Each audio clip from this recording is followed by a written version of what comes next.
पढ़ने के लिए सबसे ज़्यादा ज़रूरी है पढ़ने बैठना। स्ट्रेटेजी या बाकी जो चीज़ें हैं वो बाद में आती हैं। तुम सब कुछ फिगर आउट कर लोगे अगर एक बार पढ़ने बैठ गए। बहुत सारी यूट्यूब पे वीडियो देखी, बहुत सारी स्ट्रेटेजी वीडियो, और सही बताऊँ तो स्ट्रेटेजी वीडियो देखने से भी कुछ नहीं हुआ। मैंने अच्छे से टेस्ट भी दिया, किसी के आ रहे हैं 8.5 नंबर, किसी के 9 नंबर आ रहे हैं 10 में से, किसी के 9.5, मेरा आया आधा नंबर। हमें जनरली लगता है कि हमें बहुत इंग्लिश आती है, पर जो एग्ज़ाम में जो क्वेश्चन जो मतलब वर्ड आते हैं वो हमने नहीं सुने होते। तो उस मैथ के सफ़र को बताओ, कैसे आपने मैथ इतना स्ट्रॉन्ग करा कि भाई 90 में से 90 आपने स्कोर करा। मतलब जो बोलते हैं ना कि सफ़र खूबसूरत है मंजिल से भी, तो तुम्हें सफ़र का मज़ा लेना पड़ेगा उस पूरी जर्नी का। कि मैं एक गांव के स्कूल से पढ़ा हुआ हूँ। इवन हमारे जो स्कूल था गांव में, जो कि आज भी चलता है, उसमें ना कमरे नहीं थे मतलब। हेलो नमस्कार, आप सभी का एक बार फिर से स्वागत करता हूं एसएससी फैक्ट्री पर। साथियों, आज का पॉडकास्ट बहुत ही खास है। आज हमारे साथ दिनेश भाई हैं। एसएससी सीजीएल क्रैक किया, बैंकिंग का एग्ज़ाम क्रैक किया, यूपीएससी क्रैक किया, बहुत सारे एग्ज़ाम क्रैक करे हैं और फर्स्ट अटेम्प्ट में ही सीजीएल को क्रैक किया, राइट? हाँ, तो इनका जो जर्नी है, इनका जो एक्सपीरियंस है बहुत हेल्पफुल रहेगा आप जो 2026 वाले बच्चे तैयारी कर रहे हैं उनके लिए। इनकी स्ट्रेटजी भी जानेंगे और बहुत सारी चीज़ें ऐसी जानेंगे जो एस्पिरेंट्स अपनी तैयारी के बीच में गलतियां कर रहे होते हैं, उनको कैसे सुधारना है। बहुत सारी ऐसी चीज़ें कि कैसे मोटिवेट रहना है, कैसे तैयारी को प्रॉपर तरीके से लेके जाना है ताकि जल्दी से जल्दी सिलेक्शन ले पाएँ। और मैं आपको एक बात और बता दूँ, टॉपर बेंच पर आप सभी के लिए हमने एक बेहतरीन सीजीएल 2026 के लिए कोर्स बनाया है, जिसमें आपको डेली मेंटरशिप आपको टॉपर्स के द्वारा दी जाएगी, डेली टास्क दिए जाएंगे, कैसे आपको तैयारी करनी है, क्या क्या कौन से क्लास करने हैं, और सभी सब्जेक्ट के टीचर अवेलेबल हैं जो आपको मैथ पढ़ा रहे होंगे, रीजनिंग पढ़ा रहे होंगे, जीके जीएस पढ़ा रहे होंगे और आपका इंग्लिश पढ़ा रहे होंगे। तो सारा कुछ एक ही जगह मिल जाएगा, इसीलिए हमने उसका नाम सिलेक्शन किट रखा है। तो टॉपर बेंच एप्लीकेशन को जरूर डाउनलोड करें। तो भाई बहुत बहुत स्वागत है आपका एसएससी फैक्ट्री पर। Thank you so much for inviting. एक बार आप भी अपना इंट्रो देते। मेरा नाम दिनेश सिंह चौहान है। मैं भरतपुर के एक पास में एक गांव है मरौली खुर्द, उसका रहने वाला हूं। मैं फ़िलहाल मैं जीएसटी इंस्पेक्टर के तौर पे काम कर रहा हूं। इससे पहले मैं बैंक पीओ के तौर पे भी काम कर चुका हूं और मेरा सिलेक्शन यूपीएससी सीएपीएफ एग्ज़ाम से असिस्टेंट कमांडेंट के तौर पे भी हुआ है, जिसकी मैं ज्वाइनिंग का भी वेट कर रहा हूँ। ओके भाई, आपने ये 3 एग्जाम निकाले हैं ना, तीनों टॉप लेवल के एग्जाम है, बहुत ज़्यादा कंपटीशन है इन एग्जाम में।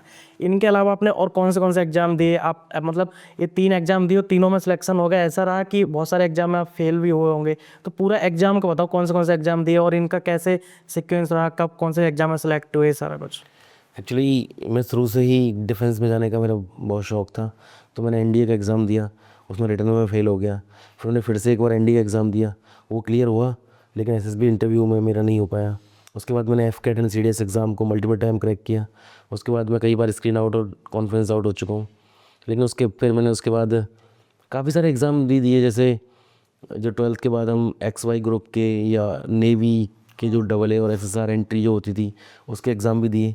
और उसके बाद जब उनके लाइक एक बार मैं एयरफोर्स और फिजिकल में फेल हो गया। अच्छा। हाँ, तो इस तरह से एक जर्नी रही। बहुत सारे एग्जाम दिए। बहुत सारे एग्ज़ाम दिए, एसएससी के कई सारे एग्ज़ाम्स, इनमें एसएससी, एससीएम, दिल्ली पुलिस और ये सीपीओ वगैरह, इनके फिजिकल में मैं आउट हो चुका हूँ।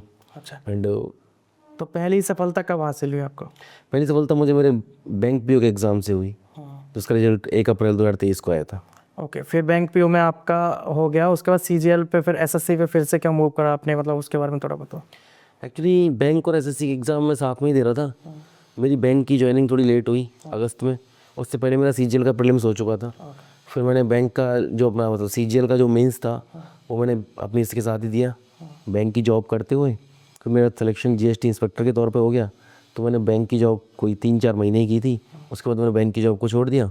फिर अभी मैं फ़िलहाल तब से जीएसटी इंस्पेक्टर के तौर पे काम कर रहा हूँ। ओके, तो फिर मतलब आपने बैंक की जॉब छोड़ के आपने प्रेफर जीएसटी इंस्पेक्टर को करा। हाँ। इसमें आपने पहले रिसर्च करी होगी कि कौन सा बेस्ट है, कहाँ उसमें जाना है नहीं जाना, तो क्या फ़र्क आपको दिखा इसमें? देखो, मेरा ये तो क्लियर था कि बैंक और एसएससी की जो जॉब है वो मैं एज अ बैकअप के तौर पे मैंने एग्ज़ाम दिए थे। मेरे को करनी तो नहीं थी दोनों ही जॉब। तो मैंने ये देखा कि मैं किस जॉब में अपनी आगे की तैयारी अच्छे से कर पाऊँगा, क्योंकि बैंक की जॉब एक कस्टमर सेंट्रिक सर्विस देती है, पब्लिक डीलिंग उसमें होती है, तो उसमें डेली थोड़ा मतलब पढ़ाई के लिए टाइम निकालना थोड़ा मुश्किल है, क्योंकि पूरा दिन पब्लिक डीलिंग करने के बाद बोलते बोलते व्यक्ति थक जाता है। उसके बाद तैयारी करने में मतलब बहुत मुश्किल होती है। तो इस वजह से मैंने जीएसटी इंस्पेक्टर को चुना कि उसमें पब्लिक डीलिंग मतलब है तो सही कई सेक्शन में, लेकिन जो जनरली जो पब्लिक डीलिंग है वो बहुत कम होती है। और और यूनिफॉर्म का भी थोड़ा था। यूनिफॉर्म का क्रेज़ तो सबसे ज़्यादा है ही है, क्योंकि मैंने बताया कि मैं शुरू से एक डिफेंस एस्पिरेंट रहा हूँ। तो यूनिफॉर्म 3 स्टार्स वो तो अपने आप में एक बहुत बड़ी प्राइड है ही। लेकिन इसके अलावा मैंने ये भी देखा कि मतलब मेन मेरा यही था कि टाइम कहाँ पे मिलेगा ज़्यादा तैयारी करने का, रिलैक्सिंग जॉब कौन सी है। बैंक में लेट सिटिंग भी हो जाती है काफ़ी बार, तो जो कि सेंट्रल गवर्नमेंट की जो बाकी जॉब्स हैं उनमें कम लेट सिटिंग होती है, इसलिए मैंने मतलब एसएससी की जॉब्स को थोड़ा प्रेफर किया। पॉडकास्ट में आगे बढ़ने से पहले आप सभी साथियों के लिए एक रिकमेंडेशन है। बहुत सारे बच्चे परेशान होते हैं, घर पे रह के तैयारी नहीं कर पा रहे हैं, कोई उनको गाइडेंस नहीं देने वाला है, कैसे पढ़ें, कैसे तैयारी करें, क्या पूरा उनका डेली का रूटीन होना चाहिए। तो इसके लिए आप मेंटर 365 गुरुकुल में जा सकते हो। यहाँ पर सौरभ यादव सर की गाइडेंस में आपको तैयारी कराई जाएगी। उन्होंने खुद 18+ एग्जाम क्रैक करे हैं। आपकी रहने की व्यवस्था, खाने की व्यवस्था, आपकी लाइब्रेरी, फिजिकल, सारा कुछ आपका एक ही जगह पे करवाया जाएगा। तो ज़रूर आप विजिट करें मेंटर 365 गुरुकुल। उनके नए बैचेस आते ही रहते हैं लगातार, तो आप उनके नंबर पे कॉल करके आप जानकारी ले सकते हैं। नंबर हमने सारे डिस्क्रिप्शन में डाल दिए हैं, जाकर विजिट करें। अगर मैं जैसे आपकी शुरुआत से जानूँ, मतलब आपका स्कूल, कॉलेज, ये सारा कुछ, आप कैसे स्टूडेंट हुआ करते थे? शुरू से आप बिल्कुल इंटेलिजेंट थे, मतलब शुरू से टॉपर थे, या फिर बाद में आपको लगा कि नहीं मुझे अब बहुत मेहनत करनी है, फिर आप जाके आपने पढ़ना शुरू करा? कैसा था पूरा वो? देखिए, मैं जैसा कि मैंने बताया कि मैं एक गांव के स्कूल से पढ़ा हुआ हूँ। इवन हमारी जो स्कूल था गांव में, जो कि आज भी चलता है, उसमें ना कमरे नहीं थे, मतलब उसमें केवल एक ही कमरा था। और एक मतलब ऐसा था कि हमारी जो क्लासें होती थी ना, वो पेड़ के नीचे होती थी। वो 8-10 नीम पे पेड़ थे, तो पेड़ के सहारे ही एक ब्लैक बोर्ड रखा हुआ है, उसके आगे हम लोग बैठे हुए हैं, इस तरह से हमने पढ़ाई की। तो उस वक्त मतलब मेरी लाइक हमको लगता था कि हम बहुत होशियार हैं, बस पर मेरे को बाद में जाके पता चला कि हमको कुछ नहीं आता। उस वक्त तो मैं सोचता था कि हम शायद बहुत होशियार हैं। लेकिन जैसे ही 6 क्लास में मैं शहर में मेरा एडमिशन हुआ सिटी में, तो एक बार का किस्सा बताऊँ मैं। जैसे एक मैथ में मतलब मैं नया नया पहुँचा शहर में, तो मेरे को लगा कि नहीं मैं मैथ सीखूँगा अच्छे से। टीचर ने पूरी एक्सरसाइज अच्छे से पढ़ाई, मैंने भी अच्छे से पढ़ाई, नोट्स बनाए, टेस्ट हुआ। उसके बाद मैंने अच्छे से टेस्ट भी दिया। किसी के आ रहे हैं 8.5 नंबर, किसी के 9 नंबर आ रहे हैं 10 में से, किसी के 9.5, मेरा आया आधा नंबर उसमें। ओके। ठीक है, हालत ये हो गई थी कि टीचर ने मुझे बुलाया और मुझसे अपना फ़ोन दिखाते हुए बोले कि यार दिनेश, इसमें टाइम क्या हो रहा है। उन्हें लगा कि मैं मेंटली साउंड नहीं हूँ, कि शायद मैं इतना डम हूँ कि मैं टाइम नहीं बता सकता देख के।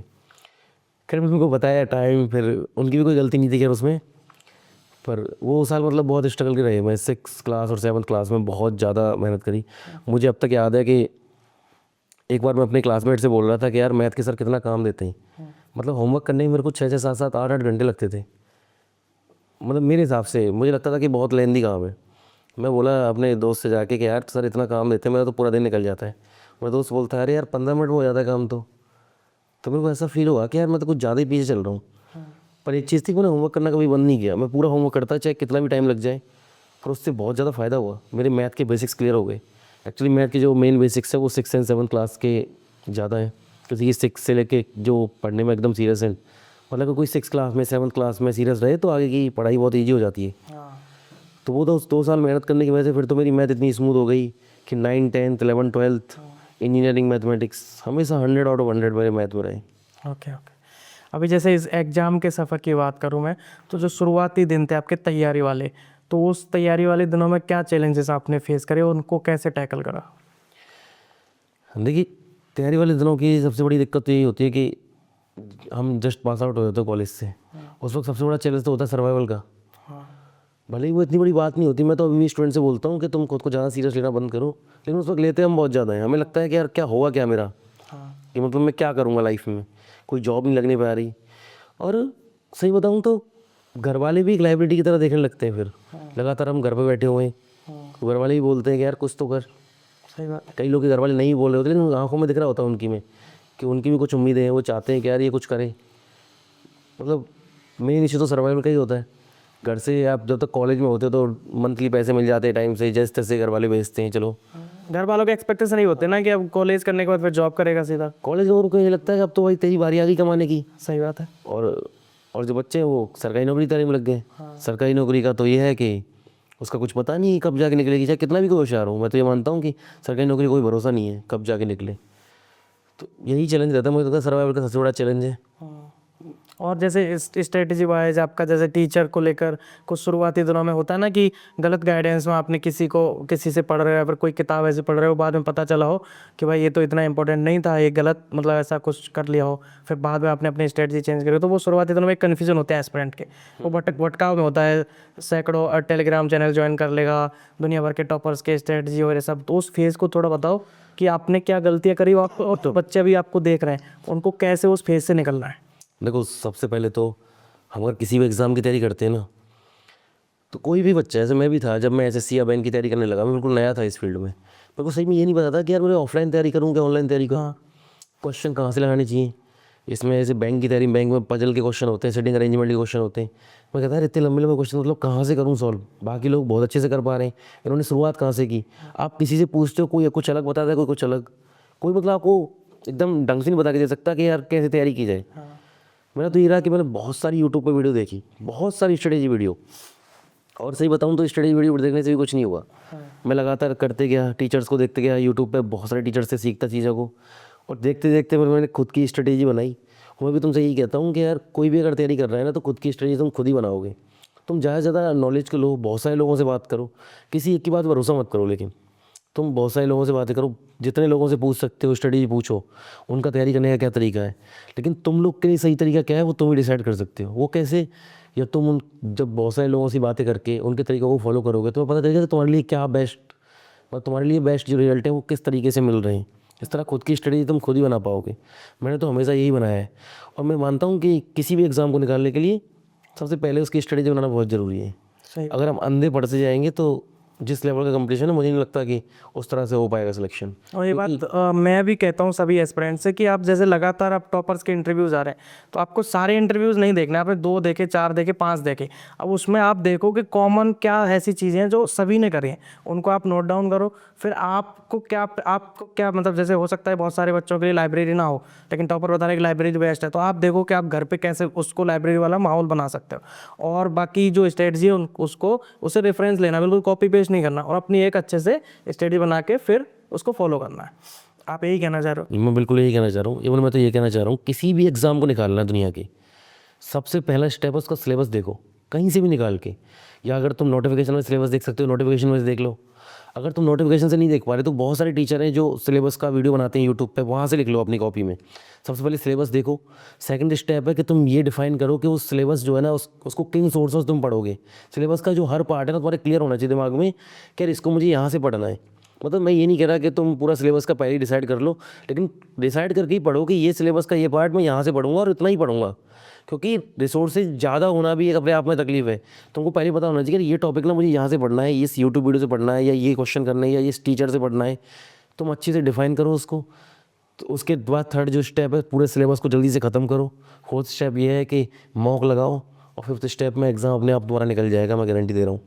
ओके, अभी क्या बहुत सारे बच्चों का भी जैसे 26 का नोटिफिकेशन आ गया, तो इसमें 5 से 6 महीने भी बच रहे हैं प्रीलिम्स के, तो बहुत सारे बच्चे कमेंट कर रहे हैं कि सर अभी से अगर तैयारी शुरू करें तो क्या एग्ज़ाम हो जाएगा, मतलब कि वो पूछना चाह रहे हैं कि कितना टाइम लगता है इसमें। तो आप क्या कहोगे, मतलब 5 से 6 महीने में सीजीएल का सिलेबस कंप्लीट हो सकता है? मैं इसका एक एग्जांपल देना चाहूँगा। देखो, जैसे मैंने बैंक पीओ का एग्ज़ाम निकाला, आप किसी बैंक में स्टूडेंट से पूछोगे तो बैंकिंग की फील्ड के जनरल जो एग्ज़ाम वो क्लरिकल और पीओ के होते हैं। पीओ का एग्ज़ाम निकालने के लिए लोग सालों तक तैयारी करते हैं। मैं तुमको बता रहा हूँ, मैंने पीओ के एग्ज़ाम के लिए नेट 2.5 मंथ पढ़ाई की है, उसमें एग्ज़ाम को निकाला भी है, और मेरे इंटरव्यू में उतने अच्छे मार्क्स भी नहीं थे। मेरा जो मेन सिलेक्शन है वो मेंस के मार्क्स के बेस पर ही हुआ है। तो मैं तुमसे ये कहना चाह रहा हूँ कि तैयारी में भले ही 6-8 महीने का टाइम चाहिए, लेकिन अगर कोई सही में चाह रहा है तो तुम बहुत सारा अगर पूरा फोकस कर दो, दिन रात एक कर दो ना, तो तुम सबसे जो ज़रूरी है ना वो ये है कि तुम्हारा एग्ज़ाम उतना जल्दी निकलेगा जितना जल्दी तुम सिलेबस को ख़त्म कर दोगे। अगर तुम सिलेबस को ये सोच के ख़त्म करें मैं डेली 4 घंटे पढ़ूंगा, अपनी एक टाइम लिमिट सेट कर रखी है, तो उसी अकॉर्डिंग फिनिश होगा। तुम सोच के बैठो नहीं यार मैं तो बस खाने सोने पीने के अलावा केवल पढ़ूंगा, सिलेबस ख़त्म करूँगा जल्दी से, तुम्हारा उतना जल्दी निकल जाएगा। मतलब जो सीजीएल का एग्ज़ाम है, जैसे उसका मेन एग्ज़ाम तो मेंस है ना, जो टायर 2 है उसका, उसी से मेरिट बनती है। तो अभी तो बहुत सारा टाइम है। कोई मेन जो फोकस करेगा वो टायर 2 पे करके करेगा ना, प्री उसके बाद निकल ही जाएगा। तो अभी तो बहुत आसानी से निकल सकता है। मैं तो कह रहा हूँ आज की, अगर ये जिस दिन ये वीडियो रिलीज़ हो रहा है ना, उसके 4-5 महीने बाद भी इस वीडियो कोई देख रहा है, तब भी सीजीएल 2026 में निकाल सकता है मेरे अकॉर्डिंग तो। Okay okay. अभी जैसे मैं आपकी सब्जेक्ट वाइज स्ट्रेटजी की बात करूँ तो आप थोड़ा इंग्लिश के बारे में बताओ कि आपकी इंग्लिश कैसी थी। जैसे आपने अभी बताया कि आप हिंदी मीडियम से पढ़े हो, तो इंग्लिश कैसी थी, फिर ये आपने एग्जाम के लिए इंग्लिश कैसे तैयार करी? देखिए, हिंदी मीडियम वालों के साथ सही में इंग्लिश में बहुत दिक्कत होती है। एक्चुअली किसी भी पेपर की जो डिमांड है ना, वो इंग्लिश लैंग्वेज की अंडरस्टैंडिंग है। लोगों को लगता है कि वो ग्रामर के रूल्स रट लेंगे तो क्वेश्चन सॉल्व कर देंगे, पर फिर भी एक बेसिक अंडरस्टैंडिंग होना ज़रूरी है इंग्लिश लैंग्वेज की। हिंदी मीडियम के बच्चों के साथ दिक्कत ये है कि वो बिल्कुल इंग्लिश से कटे हुए होते हैं। उनको एक सिंपल सेंटेंस भी जो होता है ना इंग्लिश का, वो ऐसा लगता है कि पता नहीं कितना कॉम्प्लिकेटेड है या किस तरह से लिखा हुआ है। सबसे बेस्ट तरीका ये है कि कोई भी स्टूडेंट है वो अपनी पहले तो इंग्लिश लैंग्वेज की अंडरस्टैंडिंग बढ़ाए। उसके लिए क्या करे कि वो इंग्लिश का ज़्यादा से ज़्यादा कंटेंट कंज्यूम करे। मेरी नज़र में तो या तो ज़्यादा से ज़्यादा रीडिंग करे या ज़्यादा से ज़्यादा इंग्लिश को सुने। उसके लिए रीडिंग के लिए तो मैं बताता हूँ कि न्यूज़पेपर में जाने की ज़रूरत नहीं है। तुम क्लास 1 से लेकर क्लास 12 तक की इंग्लिश की एनसीईआरटी उठा लो, तुम क्लास 1 की ख़त्म करो, क्योंकि क्लास 1 की एनसीईआरटी तो बहुत बच्चों की तरह लिखी होगी, उसमें बहुत बेसिक चीज़ें होंगी, ये फॉर एप्पल या कुछ भी हो। क्लास 2 में आओगे तुम्हें धीरे धीरे सेंटेंस बनाना सिखाएगा। 2-3 में जैसे आओगे कि this is Apple, I am Ramesh, तो तुम उस तरह तुम सीखोगे। मैं कह रहा हूँ जिस दिन तुम 12th की एनसीईआरटी ख़त्म कर दोगे ना इंग्लिश की पढ़ के, क्योंकि तुम लेवल बाई लेवल पढ़ोगे, तुम्हारी समझ भी आती जाएगी। जिस दिन तुम 12th की क्लास की मतलब बुक को जब ख़त्म कर रहे होगे, तुम इंग्लिश समझने लग गए होगे बेसिक। ये तो उनके लिए जिनको थोड़ा इंग्लिश की समझ बढ़ानी है। बाकी तैयारी अगर इंग्लिश की करनी है तो इंग्लिश जैसे एसएससी के लिए अगर मैं बताऊँ तो इंग्लिश का जो सिलेबस है उसे 3 पार्ट में तुम बांट सकते हो, वोकेबलरी, कॉम्प्रिहेंशन और जो थर्ड वाला पार्ट है ग्रामर का। वोकेबलरी के लिए तो मैं बताऊंगा कि एक कई सारी बुक आती हैं, जैसे एक ब्लू कलर की पिनेकल की बुक आती है, इसमें प्रीवियस ईयर के वोकेब होते हैं। एक ब्लैक बुक भी आती है, तो मैं जहाँ से भी समझ आए एक पेन उठाओ, बुक उठाओ और मतलब तुम सीधा सीधा वोकेब को पढ़ते जाओ। तुम्हें जो भी वर्ड लग रहा है कि तुमने पहली बार सुना है, उसमें जहाँ बहुत सारे वर्ड ऐसे मिलेंगे जो तुमने सुन रखे हैं, उसमें ऑलरेडी उनको ध्यान देने की जरूरत नहीं। जो भी तुम्हें लग रहा है तुमने पहली बार सुना है, जो कि तुम्हें मिलेंगे। हमें जनरली लगता है कि हमें बहुत इंग्लिश आती है, पर जो एग्ज़ाम में जो क्वेश्चन जो मतलब वर्ड आते हैं वो हमने नहीं सुने होते। तुम्हें बहुत सारे वर्ड मिलेंगे, उन पर तुम्हें सीधा अंडरलाइन करना है। अंडरलाइन इसलिए कि नेक्स्ट टाइम जब तुम उस बुक को पढ़ोगे ना, तुमको केवल उन्हीं वर्ड्स को पढ़ना है। जब तुम बार बार वही सेम मतलब इस तरह जब तुम ख़त्म करोगे बुक को, उसके बाद जब रिवाइज़ कर रहे होगे, तो तुम देखोगे कि तुमने जिन जिन पर अंडरलाइन किया ना, उनमें से भी बहुत सारे वर्ड ऐसे हो गए अब तुम्हारे लिए कॉमन बन चुके हैं वो। तो उस पर तुम लाइक उनको तुम नॉर्मल छोड़ दो। जो उस मतलब 2-3 बार रिवीजन के बाद भी जो तुम्हारे लिए टफ बचे हुए हैं, उन पर तुम आई मार्क कर देता मैं तो इम्पोर्टेंट करके, फिर मैं उनको पढ़ता इस तरह से। तो इस तरह अगर तुम पढ़ोगे तो वोकैब का तुम्हारा मतलब मुझे लगता है समस्या पूरी तरह ख़त्म हो जाएगी। ग्रामर के लिए अगर मैं बताऊँ, क्योंकि मैंने बताया कि इंग्लिश को 3 पार्ट में बांट सकते हो, वोकैब का हो गया। अभी अगर मैं ग्रामर के लिए तुमको बताऊँ तो ग्रामर का बड़ा सिंपल है। तुम किसी भी टीचर से पढ़ लो, सेम टाइप के सब ग्रामर के रूल्स पढ़ा रहे हैं, सभी टीचर सेम है। तुम कहीं भी यूट्यूब पे डालो कि इंग्लिश फॉर एसएससी सीजीएल, तुम्हें मतलब English grammar for SSC CGL, तुम्हें प्लेलिस्ट की प्लेलिस्ट आ जाएंगी। मतलब यूट्यूब पे जब तुम ये डालोगे तो फिल्टर में जाके प्लेलिस्ट पर जब लगा दोगे तो बहुत सारे टीचर से पढ़ा रखी है। किसी भी टीचर से ग्रामर को कंप्लीट कर लो। सिलेबस कंप्लीट करना बहुत ज़रूरी है। नोट्स ज़रूर बनाओ पूरे सिलेबस के, अच्छे से ग्रामर के पूरे रूल्स लिख लिए। इस तरह तुम्हारा ग्रामर का काम खत्म हो जाएगा। अगर मैं अपनी तरफ सजेस्ट करूँ तो रानी में हमने पूरी इंग्लिश को अच्छे से पढ़ाया हुआ, मुझे लगता है कि वो ठीक रहेगा किसी के लिए भी। और कोई अगर अपनी इंग्लिश की मतलब सॉरी कोई अगर अपनी इंग्लिश की अंडरस्टैंडिंग को और भी अच्छा करना चाहता है तो एक डिवोशन इंस्टीट्यूट करके उसमें एक टीचर मतलब अभी नहीं पढ़ाते हो, बहुत पुरानी प्लेलिस्ट पड़ी हुई है इंग्लिश की, उन्होंने बहुत अच्छे से इंग्लिश को समझाया एकदम डेप्थ में जाके। मुझे लगता है कि उनको और रानी मैम की अगर इस ग्रामर कोई पढ़ेगा तो ग्रामर उसकी अच्छे से कवर हो सकती है फ्री में ही। और उसके बाद रीडिंग कॉम्प्रिहेंशन की बात करें, क्योंकि रीडिंग कॉम्प्रिहेंशन बताया कि वो तुम्हारी इंग्लिश लैंग्वेज की अंडरस्टैंडिंग को चेक करता है। उसके लिए मैं तुम्हें ऑलरेडी बता चुका हूँ कि तुम्हें इंग्लिश का ज़्यादा से ज़्यादा कंटेंट कंज्यूम करना पड़ेगा, उसके साथ ही तुम्हारी इंग्लिश अपने आप अच्छी हो। रीडिंग कॉम्प्रिहेंशन उसी के बारे में। अगर तुम्हारी अंडरस्टैंडिंग अच्छी नहीं, तुम कितनी ही पैसे सॉल्व कर लो कुछ नहीं होगा।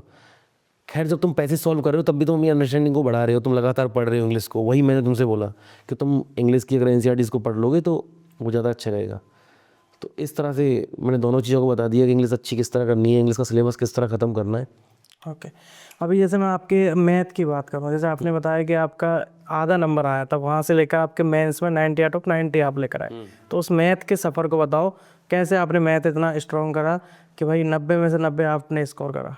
देखो मैथ के बारे में मैं इतना बताना चाहूँगा, मुझे लगता है कि जो भी बच्चे तैयारी कर रहे हैं जिनको मैथ में दिक्कत आ रही है, उनको दिक्कत केवल इसी वजह से आ रही है उनको मैथ के बेसिक्स क्लियर नहीं है। अगर मैं आप में से ज़्यादातर स्टूडेंट से ये पूछूं कि -3 में से -3 घटा दिया जाए तो क्या होगा, आप बोलोगे -6। और मैं तुरंत पूछूँ -6 -3 में -3 जोड़ दिया जाए तब भी आप बोलोगे -6। तो घटाने जोड़ने का कोई फ़र्क नहीं पड़ा क्या? एक्चुअली -3 में से -3 जब घटाओगे तो 0 बचेगा। आपने घटाना नहीं सुना, क्योंकि ज़्यादातर लोग नहीं जानते कि कि जो प्लस माइनस के जो कॉन्सेप्ट है डिवीजन में, मल्टीप्लिकेशन में, सब्ट्रैक्शन में या एडिशन में किस तरह से काम करते हैं। मैं कह रहा हूँ अगर तुमको कोई भी सब्जेक्ट, मैथ ही नहीं, अगर तुम्हें लग रहा है कि कोई सब्जेक्ट बहुत ज़्यादा टफ है, उसका केवल एक ही रीज़न है कि तुमने उसको बेसिक से नहीं पढ़ा है। और मैथ तो मैं सब्जेक्ट नहीं मानता, उसको एक टूल मानता हूँ। अगर तुम बेसिक से पढ़ोगे तो तुम्हारी मैथ अपने आप ही बहुत अच्छी हो जाएगी। मैंने 6-7 क्लास में, जैसे मैंने बताया कि मेरा जब मैंने शुरू में टेस्ट दिया मेरा आधा नंबर आया, तो मैंने 6-7 में सही में बहुत अच्छे से मेहनत की। मैंने एक एक बेसिक को समझा, उसके बाद मुझे मैथ में कभी आज तक दिक्कत नहीं हुई, हमेशा मैथ को बहुत अच्छे से समझ पाया। तो मुझे लगता है कि तुमको अगर मैथ को अच्छा करना है तो तुम उसके पहले बेसिक्स पर ध्यान दो। और सीरियसली बता रहा हूँ, तुमको लगता रहता है कि मैं बेसिक से कैसे पढ़ूँ, बेसिक बहुत बड़ा है। तुम सोचो उसका नाम बेसिक इसीलिए है क्योंकि वो बहुत बच्चों वाली चीज़ें हैं। तुम किसी भी दिन आधे घंटे इन्वेस्ट करके तुम सीख सकते हो यूट्यूब पे कि प्लस माइनस किस तरह से काम करता है, या बहुत बेसिक लेवल के क्वेश्चन। तो ये तो ज़्यादा टाइम नहीं लेगा, तुम बहुत आसानी से मैथ के कॉन्सेप्ट सीखो, बेसिक से पढ़ो। बहुत सारे टीचर तुम्हें बोलेंगे कि बेसिक से पढ़ा रहे हो कोर्स में, लेकिन प्लस माइनस तुम्हें कोई नहीं सिखाएगा। मैं तो सही बताऊँ बात, मेन बात है कि तुम हर चीज़ को सीखो, कोई बात नहीं, शर्म की कोई बात नहीं है। तुम्हें जो भी चीज़ नहीं आ रही मैथ में उसे आराम से सर्च करो, हो सकता है वो क्लास 8 की कोई चीज़ हो, कोई दिक्कत नहीं, उसे सीख लो, उसके बाद तुम्हें फ़ायदा होगा। तुम देखोगे कि तुम्हारी जो मैथ की जो समझ है वो बहुत ही एक्सपोनेंशियल तरीके से बढ़ती जाएगी। ओके अभी मैं एक चीज़ और पूछूं, जैसे बहुत सारे बच्चों के कमेंट आते हैं कि भैया पढ़ाई नहीं हो पा रही मेरे से, है ना, डिस्ट्रैक्शन है, पढ़ने बैठते हैं तो 1 घंटे बैठ पाते हैं, आधे घंटे बैठ पाते हैं, फिर से मन हो जाता है और खड़े हो जाते हैं, तो वो मोटिवेशन नहीं आ पा रहा उनको पढ़ने के लिए। उसके बारे में थोड़ा बताओ कि आप कैसे मोटिवेट होते थे कि आपने घंटों मेहनत करी, 8-8, 7-8, 10-10 घंटे पढ़े हो गए तभी आपका एग्जाम क्रैक हुआ है, तो कैसे आपने वो सेटिंग दी 8-8, 10-10 घंटे की? यार देखो, ये सबसे इंपॉर्टेंट क्वेश्चन है और मैं इसका आंसर बहुत अच्छे से करना भी चाहता हूँ। कई लोगों को लगता है कि तुम देखते होगे कि बहुत सारे स्टूडेंट हैं, तुम्हारे दोस्त हैं, वो बहुत सारा टाइम तक पढ़ सकते हैं, वो सुबह शाम तक पढ़ लेते हैं, और तुम सोचते हो यार मुझे तो पढ़ने में भी मज़ा नहीं आ रहा, मैं नहीं पढ़ पा रहा जो मेरा दोस्त पढ़ पा रहा है उस तरह से। एक्चुअली तुम समझो कि जब भी हम कोई मज़े का काम करते हैं तो हमारे माइंड में एक हार्मोन रिलीज होता है, डोपामीन। तो जब हम, जैसे तुम्हारा मन क्यों नहीं लग रहा पढ़ने में, तुमने बीच में कोई सोशल मीडिया खोल लिया, यूट्यूब पर कुछ देख लिया, तो तुमको उस चीज़ में मज़ा आ रहा है। लेकिन मैं सही बता रहा हूँ, तुम अगर जैसे पढ़ाई कर रहे हो तो तुम बहुत ही छोटे छोटे जब गोल बनाओगे ना पढ़ते वक्त, अगर तुम छोटी छोटी चीज़ों में खुशी ढूंढने लगोगे, जैसे मैं मैथ का एग्जांपल लूँ, तुमने सीखा कि यार मैं प्रॉफिट लॉस के क्वेश्चन करना सीखूंगा, उसमें कई टाइप के क्वेश्चन है।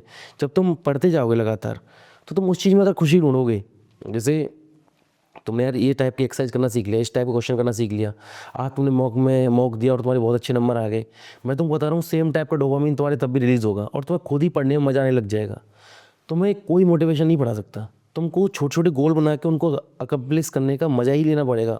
और उसके, अगर तुम इस तरह से पढ़ोगे ना, ऐसे मज़े करते हुए, उस चीज़ पे खुश होते हुए, मतलब जो बोलते हैं ना कि सफ़र खूबसूरत है मंजिल से भी, तो तुम्हें सफ़र का मज़ा लेना पड़ेगा उस पूरी जर्नी का, और जर्नी को एंजॉय करना पड़ेगा, तभी तुम लॉन्ग सिटिंग आवर्स के लिए मतलब पढ़ सकते हो। और जितने भी तुम्हारे दोस्त हैं, टॉपर दोस्त जो बहुत टाइम तक पढ़ते हैं, उनका मेन रीज़न बैठने का यही है कि वो, मैं खुद का बताऊँ ना, मेरे को बड़ा अच्छा लगता है कि जब मैं कोई नई चीज़ सीख लेता हूँ, कोई नई चीज़ पढ़ के, जीएस में कोई नई चीज़ सीखी, मैंने पॉलिटी सीखी, मेरे को बड़ा अच्छा लगता है कि यार ये नॉलेज सीख लिया, आज मेरे को दूसरों से ज़्यादा नॉलेजेबल फील हो रहा है।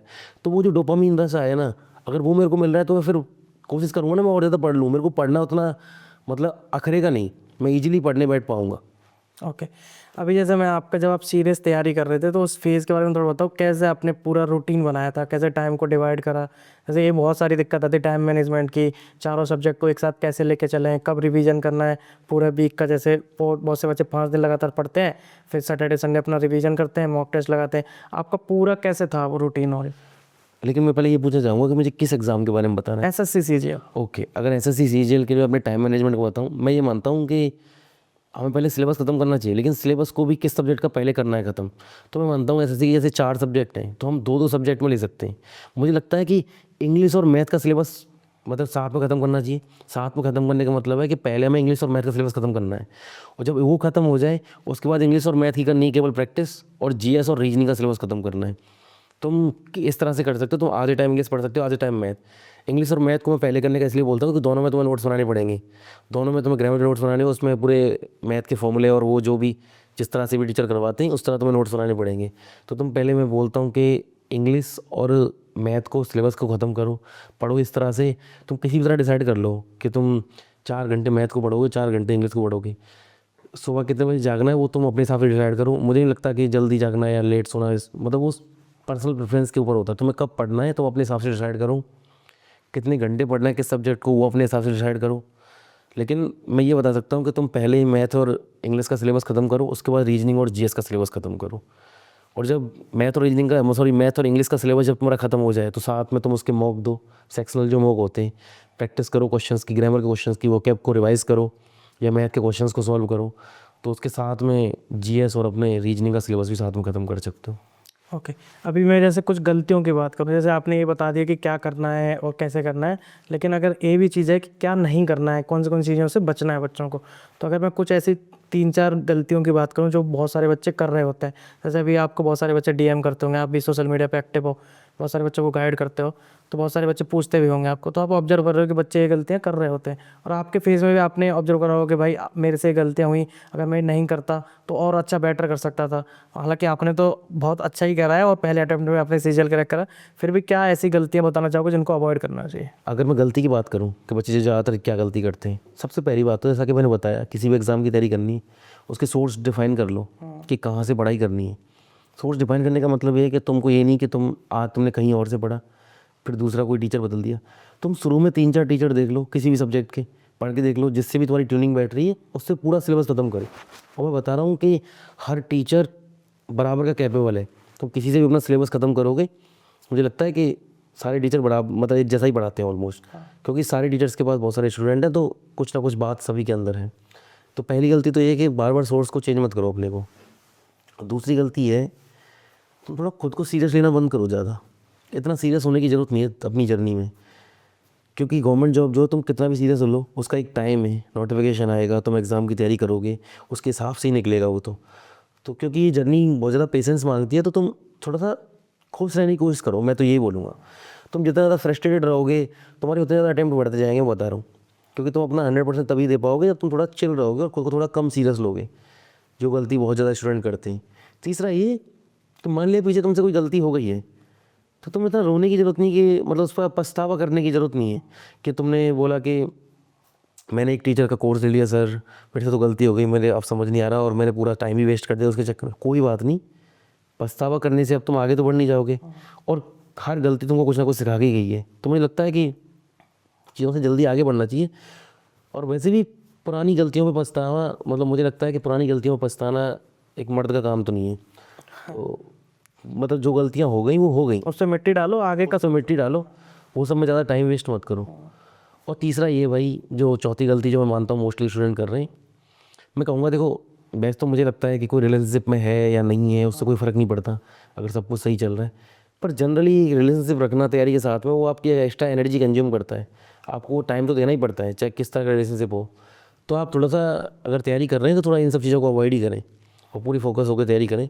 हाँ, मतलब अगर आपका टाइम वेस्ट हो रहा है, अगर हो सकता है ऐसा कोई पार्टनर है जो वो भी तैयारी कर रहा है, आप भी कर रहे हैं और आप डिस्कस करते हैं आपस में सारी चीज़ें, तो वो मैं ये नहीं कहना चाह रहा हूँ अगर आप रिलेशनशिप में नहीं हो तो तैयारी के दौरान अवॉइड ही करें कि ना ही आओ।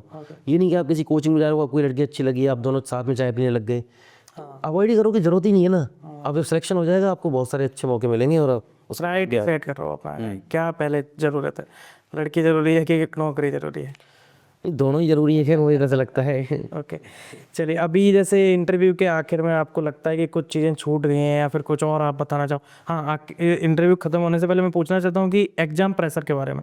क्या मॉक में तो बहुत सारा अच्छा कर लेते हैं, मॉक में अच्छे अच्छे मार्क्स आ रहे हैं, बड़े खुश भी हैं, जैसे एग्जाम में गए तो पता नहीं क्या हाथ पैर फूलने लगते हैं, है ना, और एक अजीब सा प्रेशर फील होता है, उसमें गलतियाँ हो जाती हैं, तो 2-4-10 नंबर आपके गड़बड़ हो गए तो वैसे ही आप सिलेक्शन से दूर हो जाते हैं, कंपटीशन इतना है एग्जाम में। तो थोड़ा एग्जाम प्रेशर के बारे में थोड़ा बताओ, कैसे एग्जाम में हैंडल करना चाहिए, इस प्रेशर को कैसे वो करना है? देखो, एग्ज़ाम अगर प्रेशर की मैं बात करूँ, जैसा कि आपने बताया कि जब हम मॉक दे रहे होते हैं और एग्ज़ाम में जब होते हैं तो एक अलग लेवल का प्रेशर होता है। तो सबसे पहली बात तो ये कि मैं तो ये कहना चाहूँगा कि मतलब 2 तरह के प्रेशर होते हैं। एक तो एग्ज़ाम से पहले का प्रेशर जो एकदम माइंड पे होता है किसी के भी, जो एग्ज़ाम की टेंशन है, अगर वो आपको हो रहा है तो मुझे लगता है ये अच्छी बात है, क्योंकि सीरियस जो स्टूडेंट होते हैं उन्हीं को एग्ज़ाम का प्रेशर होता है। सही। और एक दूसरे प्रेशर की अगर बात करें, जो एग्ज़ाम के टाइम पे हम जो फील करते हैं, उसके लिए तो मैं ये बोलूँगा तुम जितने ज़्यादा मॉक दोगे ना, और मॉक भी एकदम रियल जो एग्ज़ाम कंडीशंस हैं उनको बना के दोगे, जैसे हम मॉक दे रहे हैं तो एकदम तुम टाइम के पाबंद होके मॉक दो। ये नहीं कि कई बार हम मॉक देते हैं, हमको लगता है कि नहीं यार ये क्वेश्चन मैं गलत तरीके से सोच लिया, मैं इसको अच्छी तरह करता था तो टाइमिंग रोक दिया, फिर उसके बाद सॉल्व कर रहे हैं। मैं कहता हूँ कोई बात नहीं, मॉक से कोई फ़र्क नहीं पड़ रहा, तुम्हारे मॉक में कितने अच्छे नंबर है कितने बेकार नंबर, उनको कोई देखने नहीं आ रहा, फाइनल तुम्हारा सिलेक्शन ही देखा जाएगा कि सिलेक्शन कैसा हुआ है कि नहीं। तो तुम मॉक को एकदम रियल एग्जाम कंडीशंस में ला के ही दें। जितने ज़्यादा मॉक दोगे तो तुम्हें एकदम आदत हो जाएगी उस प्रेशर को झेलने की, उस टाइम पे करने की उस चीज़ को। तो एक तो ये तरीका सबसे अच्छा है कि तुम्हें एग्जाम में प्रेशर फील होगा ही नहीं, तुम्हें एग्जाम भी एक जस्ट लाइक अनदर मॉक लगेगा। दूसरी बात ये कि जो मॉक के नंबर हैं उनको इतना सीरियस ना लें, क्योंकि जो कंपनी जो मॉक बनाती हैं, टेक्स्ट बुक हुआ या ऑलिव बोर्ड या जो भी कंपनीज़ हैं, मतलब वो मॉक अलग तरीके से बनाए गए हैं। एक्चुअल में उनका रियल एग्जाम से उतना कोई लेना देना है नहीं। रियल एग्जाम बिल्कुल ही अलग आता है, और आपको चाहे कितना भी ईजी आए या कितना भी टफ एग्जाम आए, वो आपको एक अलग एक्सपीरियंस देगा। और रियल एग्जाम में सही बता रहा हूँ, आपके मॉक से बहुत अच्छा ही जाने वाला है। मेरे कोई भी एग्ज़ाम हो, मैंने जो मॉक दिए थे जितने भी, मेरे मॉक में हमेशा बेकार ही नंबर आते थे। मतलब मैं इतनी टेंशन लेता था कोई मॉक मेरा बेकार नंबर आ गया, मेरे क्योंकि मेरे तो ज़्यादातर बेकार आते। मैं उसको एनालाइज करता, ये देखता, अरे यार इस क्वेश्चन में ना मैं अगर इस तरह सोचता, इसको अटैम्प्ट कर लेता, 20 सेकंड और बच जाते, इन 2 क्वेश्चंस को मैंने देखा ही नहीं। तुम मॉक में तुम्हारे कम नंबर आ रहे, टेंशन लो बिल्कुल मॉक की, मॉक को अच्छे से एनालाइज करो। लेकिन ज़्यादा मॉक दोगे ना, मैं बताऊँ तुमको रियल एग्जाम एकदम खेल लगेगा, और मॉक से अच्छे ही नंबर उसमें आएंगे। अब बात करें रियल एग्ज़ाम सिचुएशन की, तुम रियल एग्ज़ाम में बैठे हो, सबसे पहले तो एग्ज़ाम शुरू होने से पहले बहुत सारा टाइम मिलता है। उसमें क्या हमको बहुत टाइम होता है, तुम आराम से अपने आप को शांत कर सकते हो, और शांत हो भी जाते हो। आधे घंटे पौने घंटे उसमें बैठना पड़ता है। आराम से लंबी लंबी सांसें लो, हेड डाउन करके बैठ जाओ। कोई कुछ सोचने की ज़रूरत नहीं है कि कई लोग सोच रहे हैं टेबल से याद कर रहे हैं या कुछ फॉर्मूला याद कर रहे हैं, कुछ सोचने की ज़रूरत नहीं। आप शांति से बैठ जाओ, उस टाइम पे कोई प्रेशर नहीं लेना। बिल्कुल भी नहीं। जो मेन जो प्रेशर आता है वो आता है जब तुम मैथ वगैरह के सब्जेक्ट खोलते हो। सबसे पहले तुम देखते हो कि तुम्हें पहला क्वेश्चन देखा, तुम्हें आया ही नहीं। तुमने देखो दूसरा क्वेश्चन खोला, आया नहीं। तुम जनरली देखोगे कि जो एग्ज़ाम होता है ना, उसके एंड में बहुत ईजी क्वेश्चन पड़े होते हैं, मैंने हमेशा देखा है। तो मैं तो कहूँगा कि तुम्हें अगर तुम इस तरह से अटेम्प्ट कर सकते हो, तुम्हें एक देखा नहीं आया, दूसरा नहीं आया, तो मैं कहूँ तुम क्वेश्चन नंबर सीधा 15 से स्टार्ट कर दो। जो भी 25 क्वेश्चन में 10 या 12 से स्टार्ट कर दो। मतलब इतना लोड नहीं लेना किसी क्वेश्चन का। मैं गारंटी दे रहा हूँ अगर तुमने अच्छी तैयारी की है और तुम्हें लग रहा है कि क्वेश्चन टफ आ रहा है, तो वो सबके लिए टफ है। तुम्हें टेंशन लेनी नहीं उस बात की। किसी क्वेश्चन को देखा, 15 सेकंड लगाए, नहीं बैठ रहा, आगे बढ़ो, कोई बात नहीं, आगे से आगे बढ़ते जाओ। बहुत सारे क्वेश्चन ऐसे मिलेंगे जो 10 सेकंड में भी होंगे देखते ही। तो उस बात की कोई चिंता मुझे लगता है करनी नहीं चाहिए ज़्यादा। मतलब उस टफ क्वेश्चन के चक्कर में टाइम इतना बर्बाद मत कर दो कि पता चले आगे के इजी क्वेश्चन का टाइम ही नहीं बचा आपको। हाँ बिल्कुल।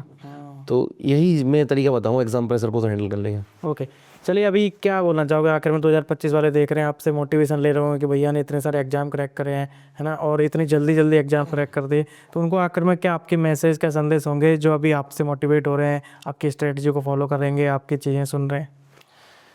लोग मुझसे पूछते हैं पढ़ने के लिए क्या ज़रूरी है। मैं मानता हूँ पढ़ने के लिए सबसे ज़रूरी है पढ़ने बैठना। तो सबसे पहले पढ़ने मतलब बैठो यार। और एक जो सलाह मैं सबको देता हूँ कि तुम पढ़ने के लिए 8 बजे का इंतजार मत करो, तुम 7:58 पे बैठ जाओ पढ़ने। और ये बहुत, तुम अगर इस बारे में सोचोगे ना, ये बहुत मतलब तुम अगर इस बारे में सोचोगे ना तो ये बहुत गहरी लाइन है। हम जनरली कैसे 8 बजे का प्लान बनाया हमने पढ़ने बैठने का, देख रहे 7:55 पे, अरे नहीं 8 बजे बैठूंगा, फिर 8:10 हो गया, 8:15 हो गया, नहीं 9 बजे बैठूंगा। उस लाइन के पीछे ये है कि तुम पढ़ने के लिए फिक्स टाइम तुमने डिसाइड अगर किया है तो उससे पहले ही बैठ जाओ। पढ़ने के लिए सबसे ज़्यादा ज़रूरी है पढ़ने बैठना। स्ट्रेटेजी या बाकी जो चीज़ें वो बाद में आती हैं, तुम सब कुछ फिगर आउट कर लोगे अगर एक बार पढ़ने बैठ गए। अपनी टेबल पर बैठो सही। मुझे लगता है पढ़ने के लिए सबसे ज़्यादा ज़रूरी है पढ़ने बैठना। यही मेरी एक।